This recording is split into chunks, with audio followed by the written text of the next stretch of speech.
Assalamu alaikum. My name is Anisa Asghar. I am from Desert Rose Psychic, and today my topic is about sensation. Hearing, sensing sound waves. Without hearing and vision, there would be no spoken languages, and without languages, most of the cultural and scientific accomplishments of human beings probably would have been impossible. कि जो hearing है और vision, ear और eye, ये बहुत basic चीज़ें हैं, बहुत बेसिक सेंस ऑर्गन्स हैं. सेंस ऑफ hearing डिपेंड्स करता है ear पर. A complex sensory instrument that transduces the physical properties of sound waves into neural messages that are sent to the brain. कि ईयर के ज़रिए ही जो साउंड वेव्स हैं वो न्यूरल इम्पल्सेस में कन्वर्ट होकर मैसेज को ब्रेन तक पहुंचाते हैं.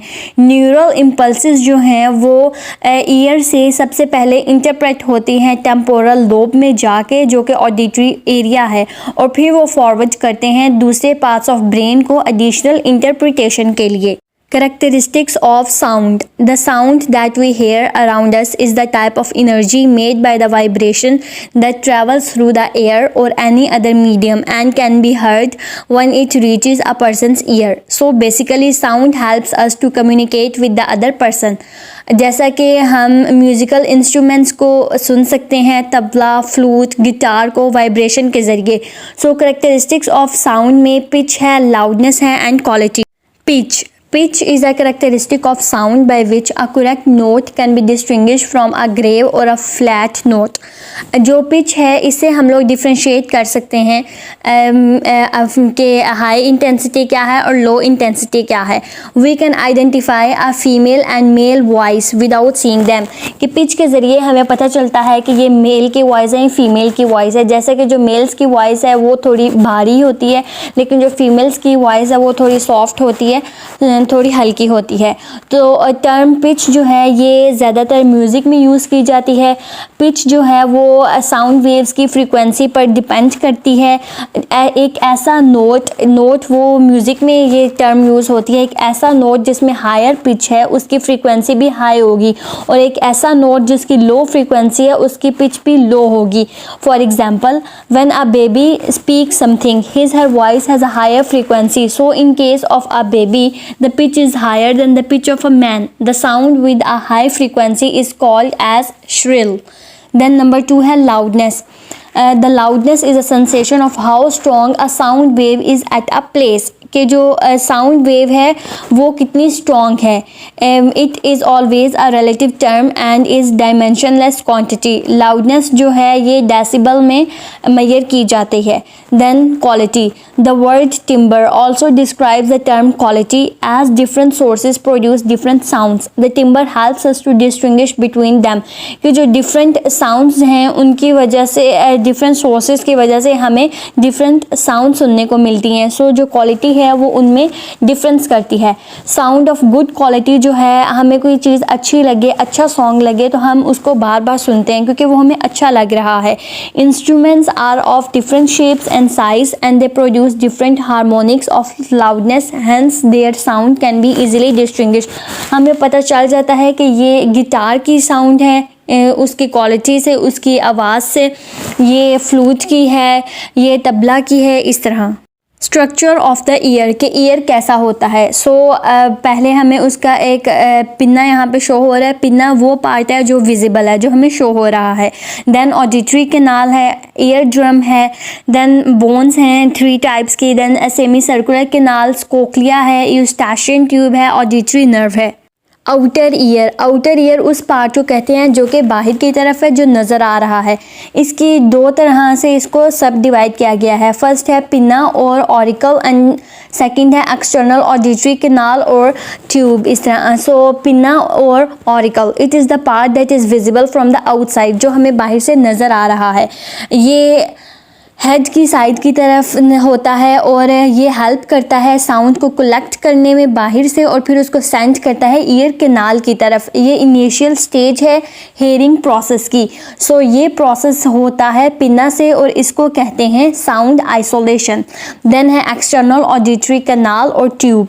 सिंपली हम इसको ईयर कैनाल भी कहते हैं.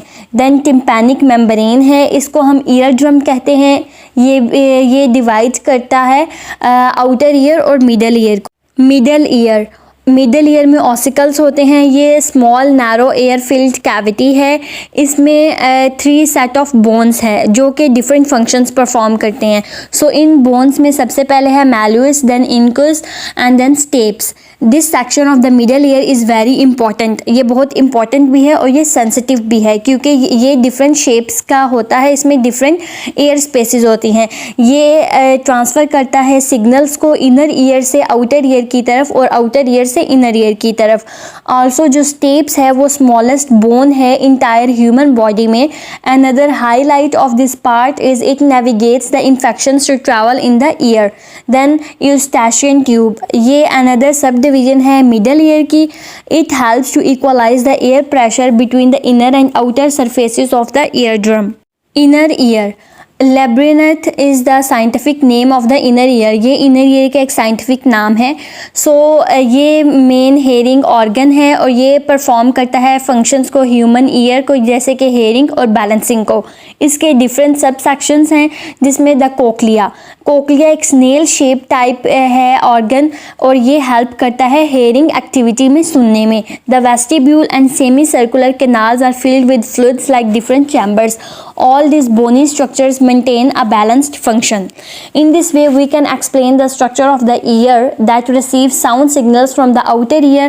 फिर वो outer ear से sounds को convert करता है waves में middle ear की तरफ, और finally वो जो waves हैं वो inner ear की तरफ reach करती हैं brain की मदद से।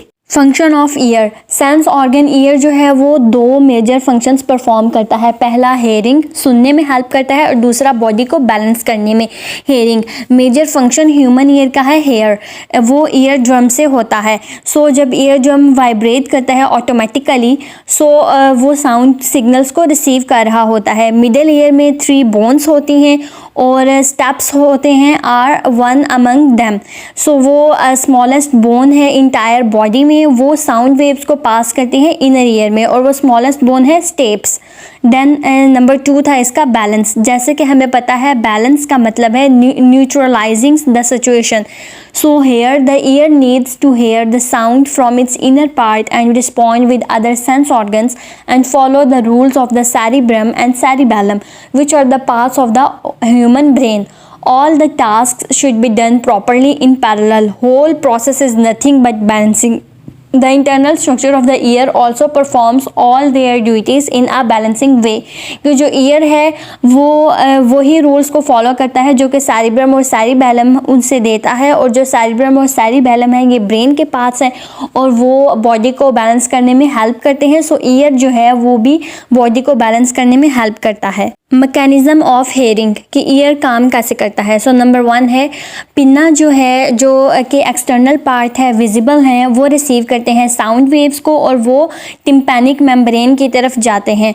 फिर जो ईयर ड्रम है वो वाइब्रेट करता है और फिर उस वाइब्रेशंस को ट्रांसमिट करता है 3 ऑसिकल्स की तरफ जो कि मिडल ईयर में प्रेजेंट होते हैं। वो 3 बोन्स हैं और वो हैं मैल्यूस, इंकस एंड स्टेप्स। वो एम्पलीफाई करते हैं साउंड वेव्स को। सो वो फिर वाइब्रेशंस हैं वो स्कैला वेस्टिब्यूले की तरफ जाता है जो कि ओवल विंडो से है।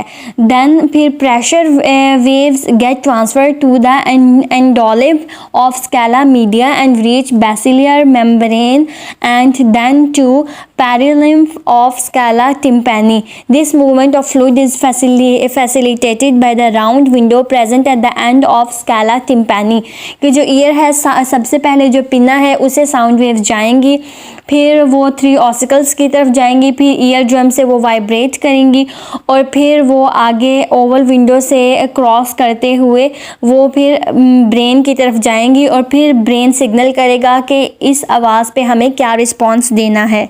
The basilar membrane movement causes rubbing of stereocilia against the tectorial membrane. Stereocilia are bent, resulting in the opening of ion channels in the plasma membrane of hair cells. Glutamate, a neurotransmitter, is released due to cation movement inside the cell. These neurotransmitters bind to the receptors of afferent neurons, which synapse with hair cells, causing depolarization of neurons. A nerve impulse is generated and transmitted to to the auditory cortex of the brain through the auditory nerve. The brain analyzes the impulses and we hear the sound. The brain not only recognizes the sound but also judges the direction, loudness and pitch of the sound. ये वही के फिर जो brain है उसकी तरफ वो sound जाएगी, तो फिर जो ब्रेन है वो ना सिर्फ साउंड को रिकॉग्नाइज करेगा बल्कि वो ये भी बताएगा कि उसको कैसी डायरेक्शन है, उसके साउंड की लाउडनेस क्या है, साउंड की पिच क्या है. Thank you. Don't forget to like and subscribe this channel.